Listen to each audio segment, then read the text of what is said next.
Hello everyone, if you enjoy my channel, please support me with one like, one subscribe, and one share. The day everything felt unfair. Have you ever believed you were being treated unfairly, stayed quiet to keep the peace, and then discovered that your silence had made the problem much bigger? I have. I live in the United States, and one ordinary family situation turned into the most uncomfortable lesson I have ever learned about justice, honesty, and speaking up. What happened involved my marriage, my children, and a decision I never expected to make. I thought justice meant proving someone wrong. I was about to learn something completely different. My name is Anna, and this is my U.S. justice story. The strange part is that the story did not begin in a courtroom. It began at my kitchen table on a completely normal Tuesday evening. My husband and I had been tired for weeks. Work was busy, the children needed attention, dinner was late, and our house looked like a small tornado had received permission to decorate. I laughed about the mess, but inside I was exhausted. Then my husband said something simple that made the room suddenly feel very quiet. He told me that he believed I was being unfair to him. I almost laughed. Me? Unfair? I had spent months trying to keep everyone happy. I was the one remembering school schedules, appointments, bills, birthdays, and the thousand invisible details that keep family life moving. Yet there we were, two people who loved each other, looking at the same situation and seeing two completely different truths. That night, I learned an uncomfortable lesson. People can sincerely believe they are right and still hurt each other. In everyday American life, we often hear words like fairness, responsibility, boundaries, and rights. But those words can sound very different inside a real family conversation. I had studied English for years, but suddenly one small sentence became more important than perfect grammar. I need you to listen to me. I repeated it quietly before speaking. Not because I wanted to win, but because I wanted to be understood. That was my first small step. I did not know it then, but this conversation would expose a deeper problem we had avoided for far too long. And the next morning, when I opened my phone and saw one message waiting for me, I realized our disagreement was about to become something much bigger than a marriage argument. A quiet problem at home. The message I saw that morning contained only a few words, but my hands became cold before I even finished reading it. I had spent years believing that family problems should stay inside the family, that a good wife should keep everyone calm, and that asking for help meant I had failed somehow. But that morning, I realized something important. Keeping a problem private does not always make it smaller. Sometimes it simply gives the problem more time to grow. I was standing in my kitchen in the United States, holding my coffee in one hand and my phone in the other, wondering how an ordinary disagreement had become so serious. My husband and I were not enemies. We loved each other. We had children we both adored. We had shared birthdays, school mornings, grocery trips, weekend breakfasts, and those strange late-night conversations that only married people understand. But love does not automatically make communication easy. Sometimes two people can love each other deeply and still become experts at misunderstanding each other. My husband believed I was controlling every family decision. I believed he was leaving too much responsibility on my shoulders. Both of us had evidence. Both of us had feelings. And both of us were tired. That is when I started paying attention to a simple English word, fair. I had heard it many times, but I began to understand how powerful it could be. That doesn't feel fair. Can we find a fair solution? I want us both to feel heard. These sentences were simple enough for slow English practice, but they also gave me a calmer way to express what was happening inside me. Instead of saying, "You never help me," I tried something different. I said, "I feel overwhelmed when I carry this alone." The room became quiet. My husband did not immediately agree. He did not suddenly apologize. Real life is not a movie where everyone learns a lesson in 30 seconds. He looked at me and said, "I didn't know you felt that way." That sentence hurt, but it also opened a door. We had been living under the same roof while carrying completely different stories in our heads. Still, the message on my phone remained unanswered. It came from someone outside our home, someone connected to the situation we had been trying to manage quietly. I stared at the screen for several minutes. I knew answering could create a bigger conflict. Ignoring it could create an even bigger one. My heart told me to wait. My mind told me to respond. And then I noticed the final sentence in the message, the one sentence that changed everything. The American idea of fairness. The sentence at the bottom of that message was not threatening, dramatic, or even angry.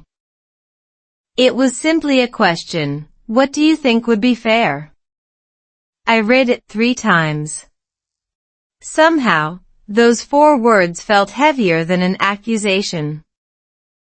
Until that moment, I had been thinking about justice as something that happened when a person was clearly right and another person was clearly wrong. But now I was being asked to think differently. What if both people felt hurt? What if both sides had valid concerns? And what if fairness was not about choosing a winner? I sat at my kitchen table in my quiet American neighborhood, listening to the refrigerator hum like it was trying to give me legal advice. I almost smiled. Even my refrigerator seemed more confident than I felt. I decided to slow down and look at the situation carefully. In the United States, everyday ideas about fairness often appear in very practical ways, respecting personal boundaries, taking responsibility for your actions, communicating clearly, and allowing people to explain their side.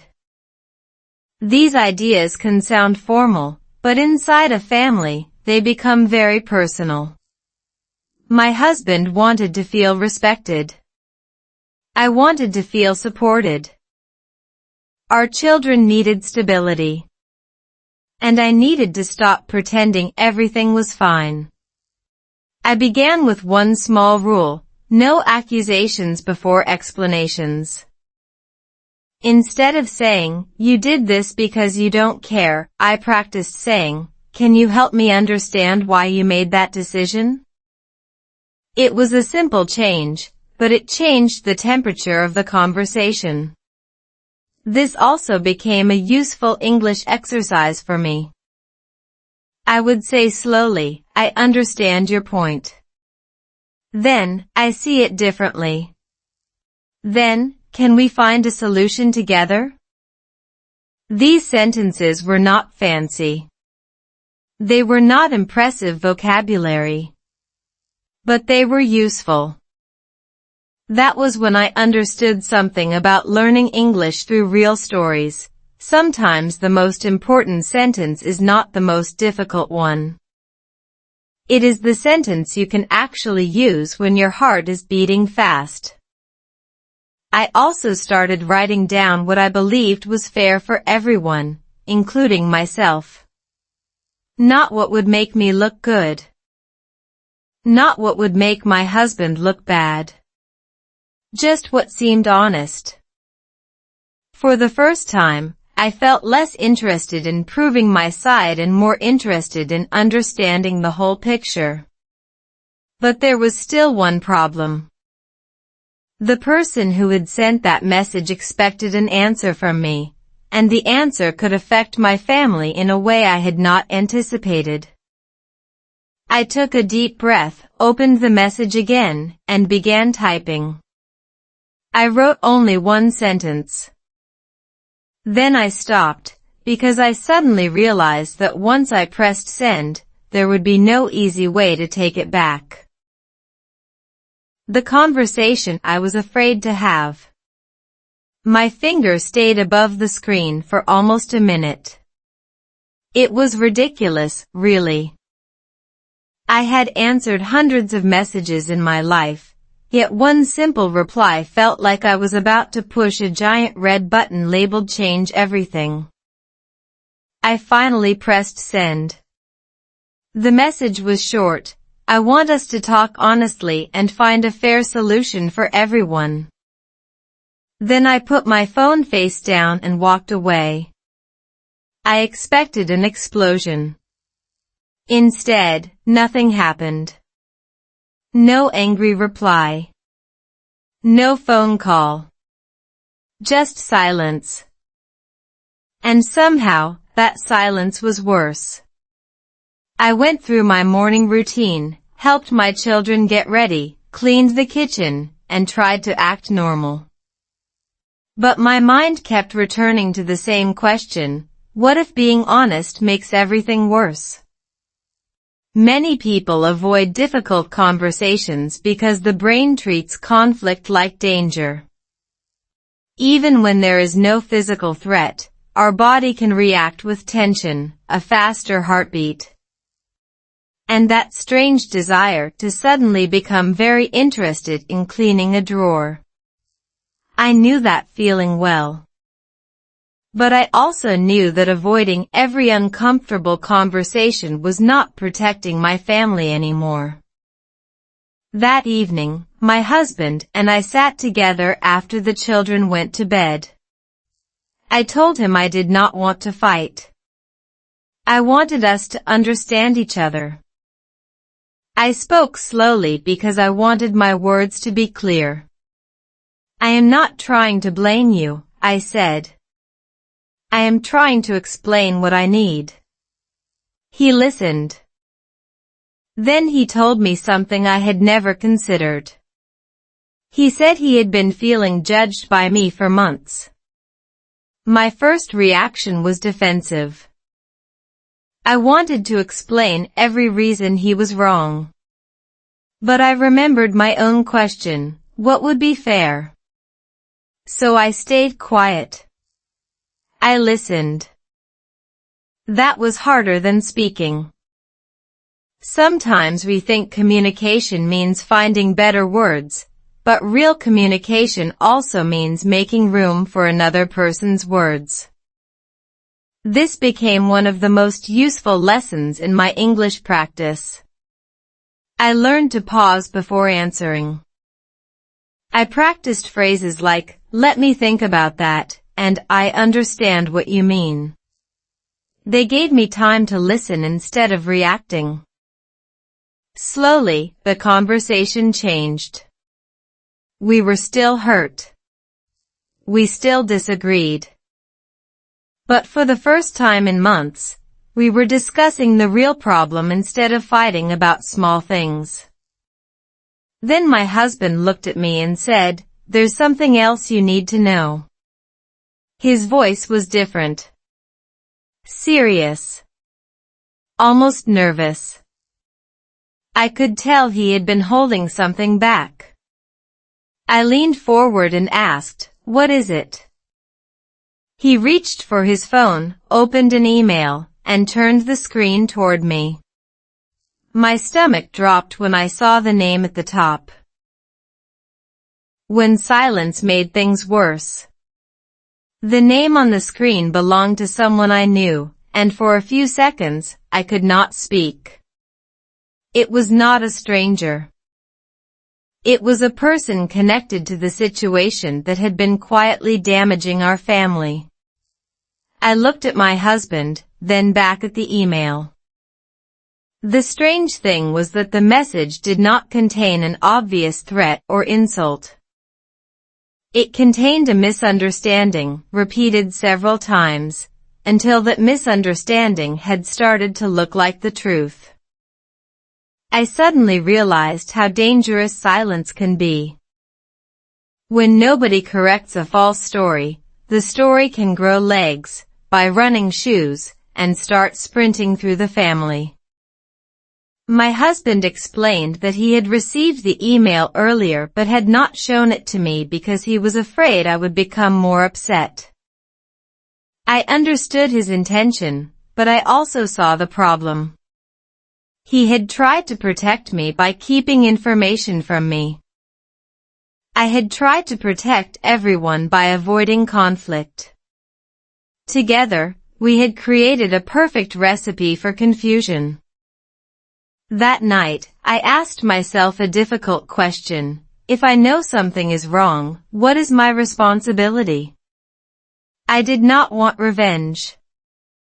I did not want anyone embarrassed. I simply wanted the truth to be clear. So I began writing down the facts. No emotional words. No dramatic conclusions. Just what happened, what was said, and what could be confirmed. This was surprisingly calming. My mind had been treating the situation like a giant storm, but when I wrote everything down, it became a series of smaller problems. I could finally see where my feelings ended and the facts began. That distinction mattered. In everyday life, especially during family conflict, emotions can become so loud that every sentence sounds like an attack. I learned to use a simple English phrase, "Let's look at what we know." It became my anchor. I said it to myself before difficult conversations. Let's look at what we know. I also learned another phrase, "I may be wrong." Saying those 4 words felt uncomfortable, but they gave me freedom. I did not have to defend every assumption. I only had to stay honest. My husband and I decided to address the misunderstanding together instead of separately. For the first time, we were acting like partners rather than 2 people standing on opposite sides of an argument.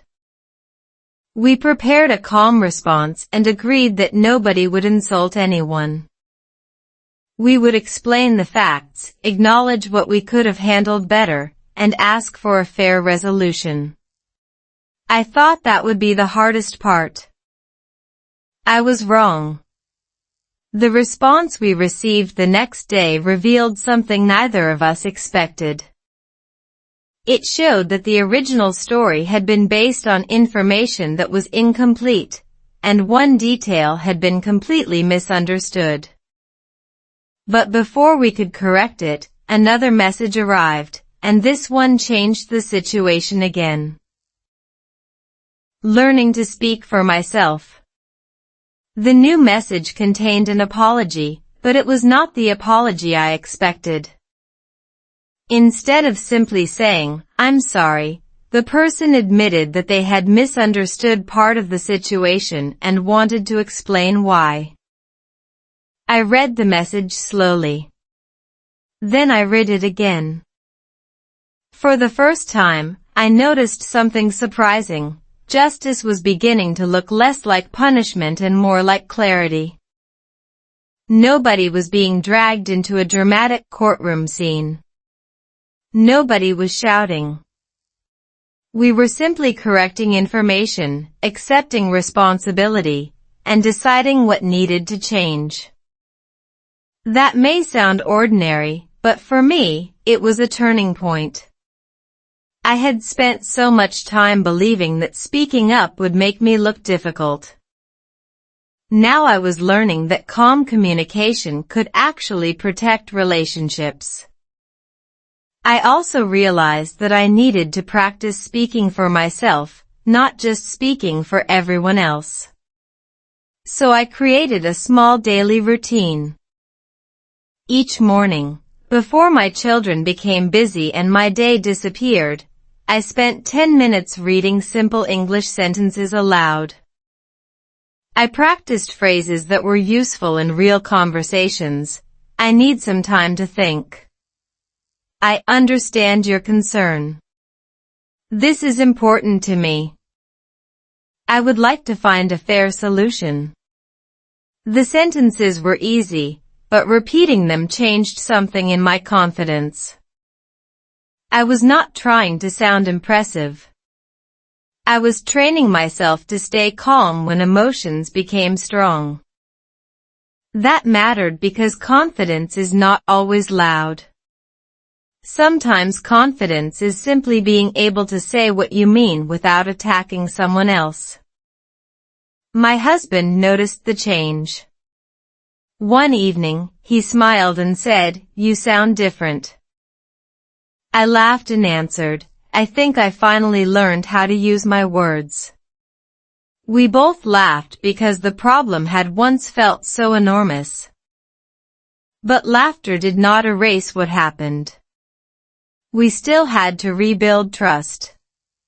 We began making small changes at home. We discussed responsibilities more clearly. We stopped expecting each other to guess what the other person needed. We also became more careful about assumptions. If something sounded wrong, we asked questions before creating a story in our heads. It was not perfect. Some days were still frustrating. Marriage is not a customer service chat where you can simply type "problem solved" and receive a confirmation email. But something important had changed. We were no longer hiding discomfort behind silence. And then, just when I thought the difficult part was over, I received a message that made me realize this experience had another lesson waiting for me. It came from someone I never expected to hear from. The message began with 5 words, "I owe you an explanation." I stared at the screen, wondering what could possibly come next. The moment I finally understood. The message saying, "I owe you an explanation," stayed on my screen while I tried to guess what it meant. I had imagined every possible explanation, and naturally, my brain chose the most dramatic one. That is one of its favorite hobbies. When we do not have enough information, the mind loves to write its own movie. Unfortunately, the movie is usually darker than reality. I opened the message. The person explained that they had judged my actions based on one conversation they had overheard and several details they had misunderstood. They admitted they had repeated that version to others. Reading it hurt. Not because I wanted revenge, but because I realized how quickly a small misunderstanding could become a large story. I could have responded with anger. Part of me wanted to. I wanted them to feel the same embarrassment and frustration I had felt. But then I remembered what I had been learning about justice. If my goal was simply to make someone suffer, I was not really looking for justice. I was looking for revenge with better vocabulary. That thought made me laugh, even though the situation was serious. So I answered calmly. I said that I appreciated the explanation, but I also needed them to understand how their actions had affected my family. I did not insult them. I did not pretend everything was fine. I simply told the truth. This was another important lesson for my English practice. Honest English does not need complicated words. Sometimes the strongest sentences are very simple. That hurt me. I need an apology. I want the truth to be clear. I am willing to move forward. These sentences helped me express boundaries without creating another fight. My husband watched the conversation and later told me he was proud of how I handled it. That meant more to me than being proven right. I began to understand that justice can have different forms. Sometimes it means correcting a false story. Sometimes it means accepting your own mistake. Sometimes it means setting a boundary. And sometimes it means forgiving someone without giving them permission to repeat the same behavior. That last lesson was difficult for me. I used to think forgiveness meant forgetting. Now I see it differently. Forgiveness can mean choosing peace while still remembering what you learned. Our family slowly became calmer. The children noticed that we talked more openly. We laughed more. We argued less. And one evening, while we were eating dinner together, my youngest child asked a question that stopped me completely. "Mom, are we okay now?" I looked around the table and realized I finally knew how to answer. A family learns to heal. Yes, I told my child. We are okay, and we are learning how to be better. I could see the relief on that little face, and suddenly I understood that healing does not always arrive with a dramatic moment.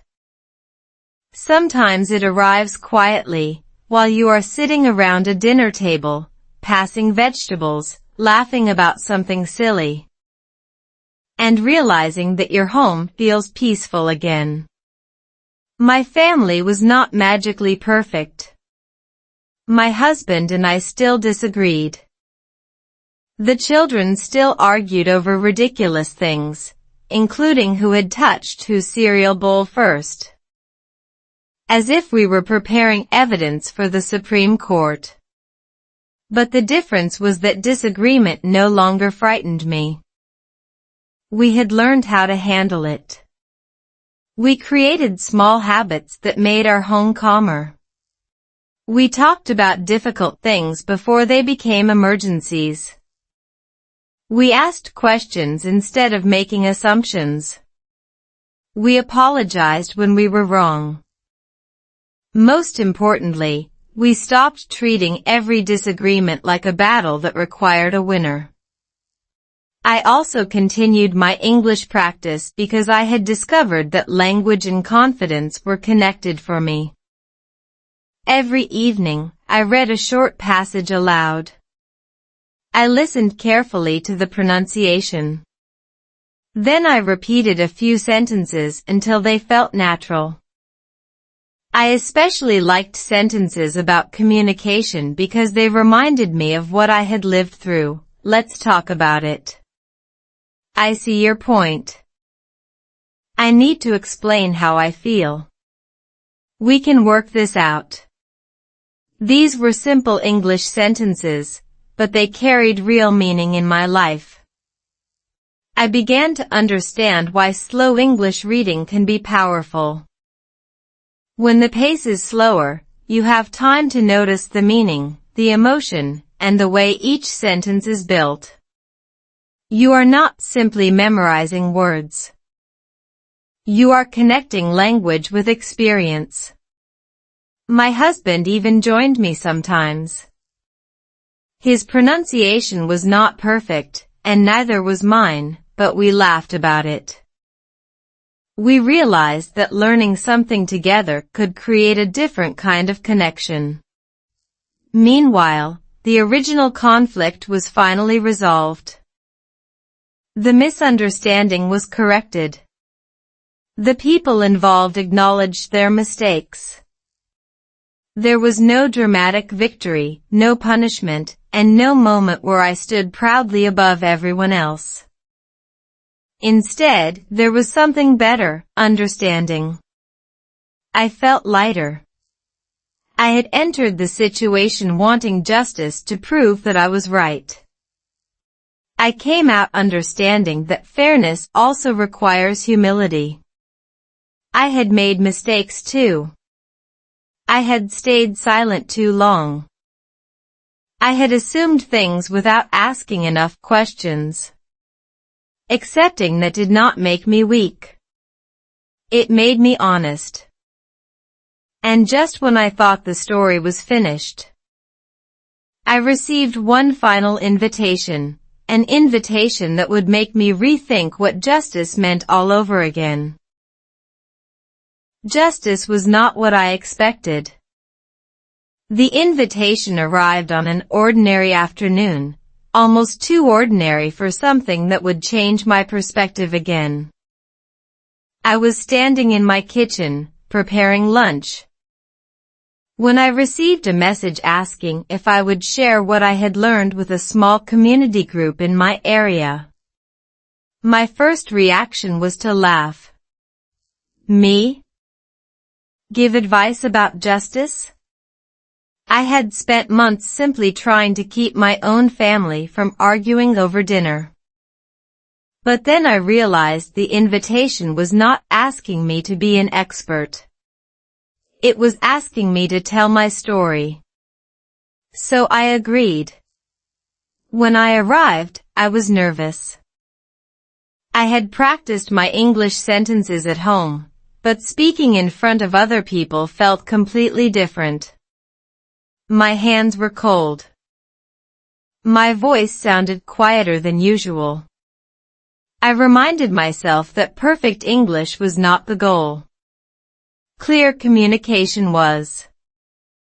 I began by telling them the truth. I used to think justice meant winning.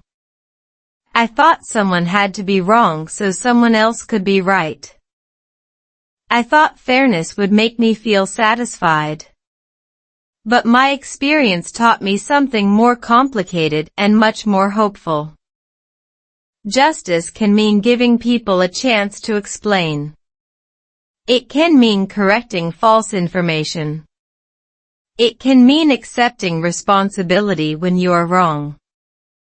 It can mean protecting your boundaries without humiliating another person. And sometimes, justice means choosing a peaceful solution even when anger would be easier. I told them about my marriage, my children, and the difficult conversation that started everything. I did not share private details.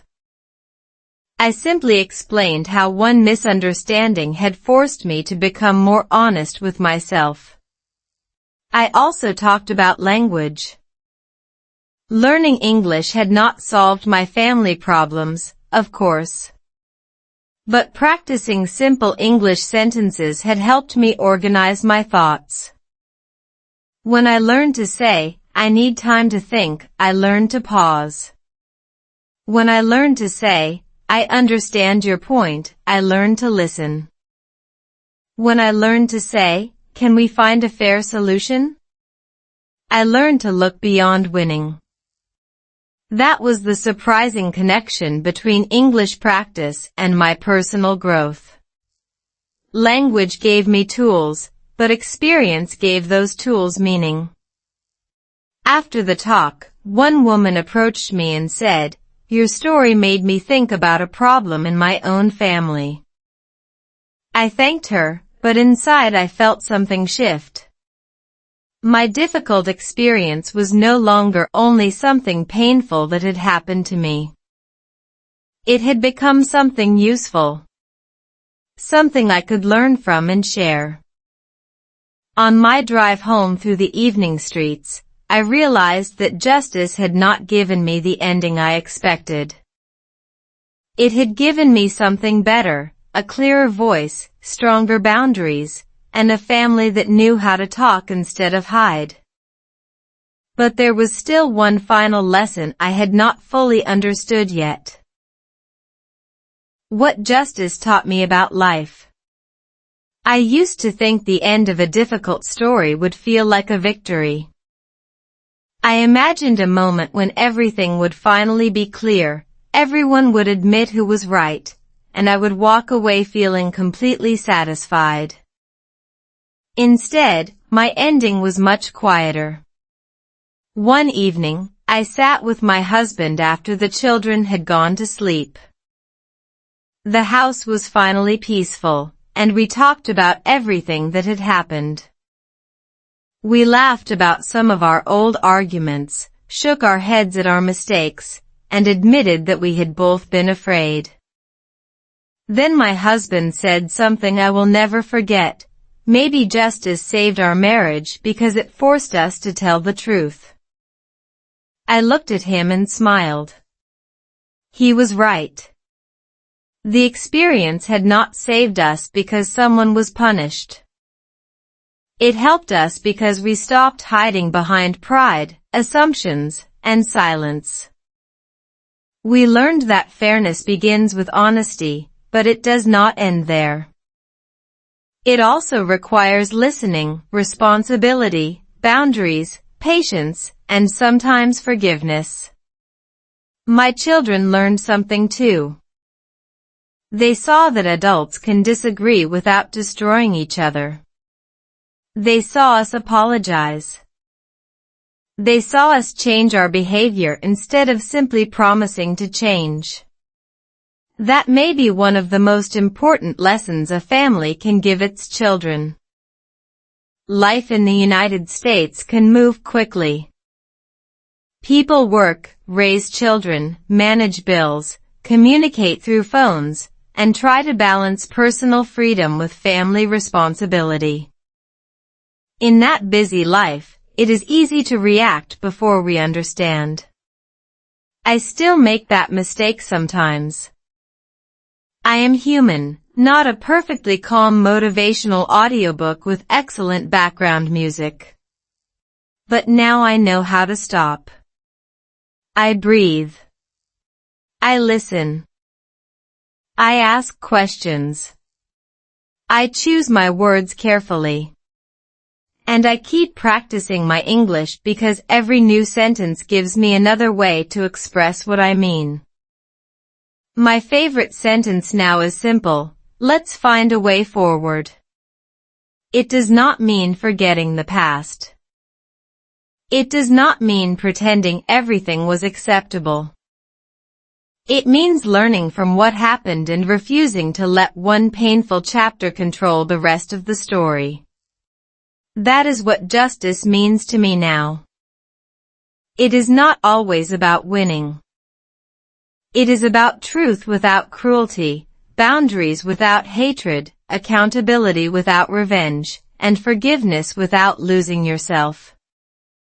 If you are listening to my story while going through your own difficult season, I hope you remember this. You do not need to solve your whole life today. Start with one honest sentence. Start with one calm conversation. Start with one small step forward. Sometimes the strongest voice is not the loudest one. It is the voice that finally has the courage to tell the truth. That's all for today. I'll make more videos like this in the future. Please subscribe to watch them.